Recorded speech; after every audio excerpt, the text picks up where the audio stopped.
امریکہ کے ایران کے کئی مقامات پر تازہ حملے۔ امریکی فوج کے مطابق ایران کے دفاعی نظام اور ڈرون لانچنگ مقامات کو ٹارگٹ کیا گیا۔ ایرانی میڈیا کا جزیرہ قشم میں میزائل داغے جانے کا اعتراف، کسی بھی جانی نقصان کی اطلاع نہیں ملی۔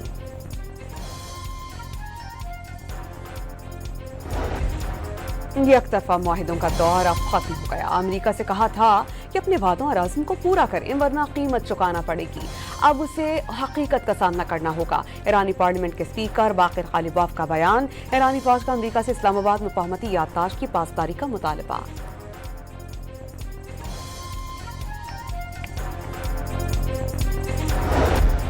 قطر کے سابق امیر شیخ حمد بن خلیفہ ثانی کی نماز جنازہ ادا۔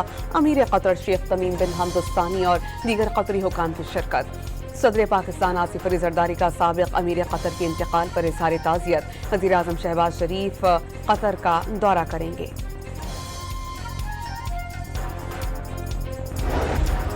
بلوچستان کے شہر بولان میں 2 ٹرکس میں تصادم، 3 افراد جاں بحق، 3 زخمی۔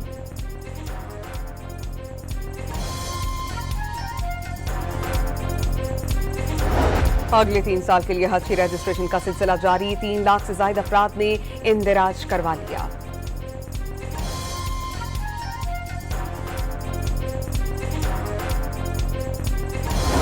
اور کراچی کے اسپیشل انویسٹیگیشن یونٹ کی آن لائن منشیات فروشوں کے خلاف کارروائیاں، 3 ملزمان گرفتار۔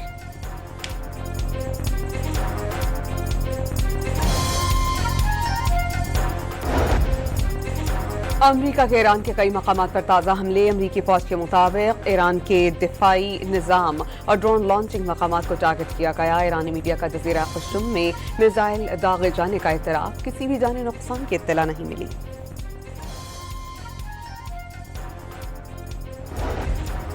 یک طرفہ معاہدوں کا دور اب ختم ہو گیا۔ امریکہ سے کہا تھا کہ اپنے وعدوں اور عزم کو پورا کریں ورنہ قیمت چکانا پڑے گی، اب اسے حقیقت کا سامنا کرنا ہوگا۔ ایرانی پارلیمنٹ کے اسپیکر باقر غالباف کا بیان۔ ایرانی فوج کا امریکہ سے اسلام آباد مفاہمتی یادداشت کی پاسداری کا مطالبہ۔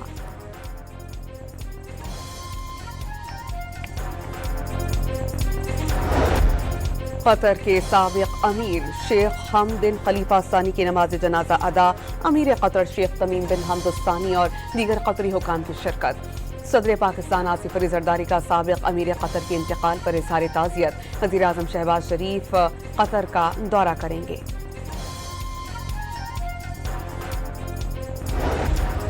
بلوچستان کے شہر بولان میں 2 ٹرکس میں تصادم، 3 افراد جاں بحق، 3 زخمی۔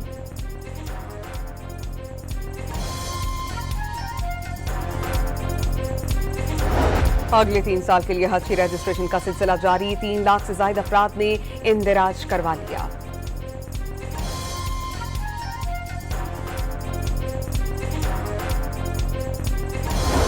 اور کراچی کے اسپیشل انویسٹیگیشن یونٹ کی آن لائن منشیات فروشوں کے خلاف کارروائیاں، 3 ملزمان گرفتار۔